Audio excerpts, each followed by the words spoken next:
Azyo muramuzi Arsco Muhanji urukoze semshangwe mhango International Crimes Division of the High Court aragiro kurekurwa ko Omusinga wa Rwenzururu hamwe n'abandi 217 abiyabera komirwe nabo eti kizira ho nyuma yo wa government urukumanya ka Director of Public Prosecutions kugira ngo takenda kore Omusinga wa Rwenzururu hamwe n'abandi 217 abiyabera komirwe nabo ahamshango yo bwiti kuri ya mwensorukwe hamwe no bushumo borengesereze okurigira hali John Thawite uri omugambirizi w'Omusinga wa Rwenzururu agizerengu wanyuma yo kutunga abantu ababe bakomirwe n'Omusinga wa Rwenzururu babahire mu banyabuzare babo. The immediate thing today between now and tomorrow which you are about to witness is the return of the people that have been in detention with the king. We shall hand them publicly to their community, to their relatives.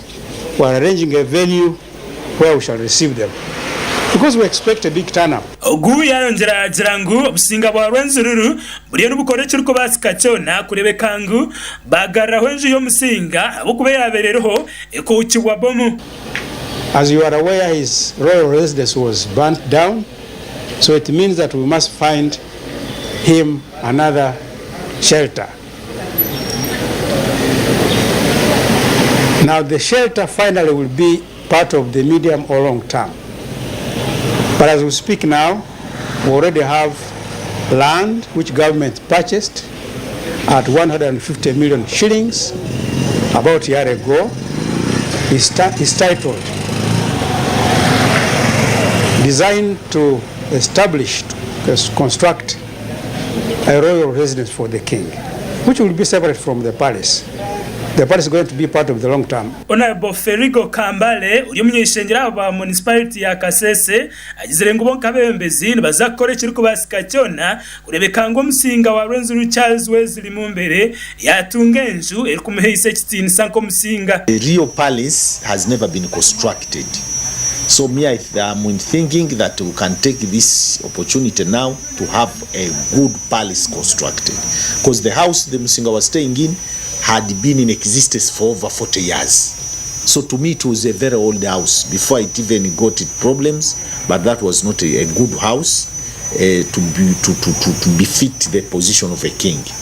So now that the house is in isolation, the house is dilapidated, my thinking is that we should have a palace now which is worth the king of Omusinga wa Rwenzururu. Ati yajirangu okurekurwa ko Omusinga nkuza kuyamba government kugeza aho kurunda n'abaturage ombintu ebero kutungura abantu nka parish development model. NRM government, we think now that the cultural leader is free, we shall closely work with him so that we mobilize our people to work in a direction that will make them have their incomes, household incomes improved, hence reducing poverty at household level. Okurigira mugambirizi w'Omusinga wa Rwenzururu nagira ngo Omusinga wabo kwaraga cyo mutweka cye naza kwakirwa mu mashemerwa menzi kandi baza kutebekanisa ho mukoro gw'amani go kumwakira bwanyuma y'emyaka mushanju atari mu Omusinga bwe. The next thing will be to welcome our king back home after almost 7 years.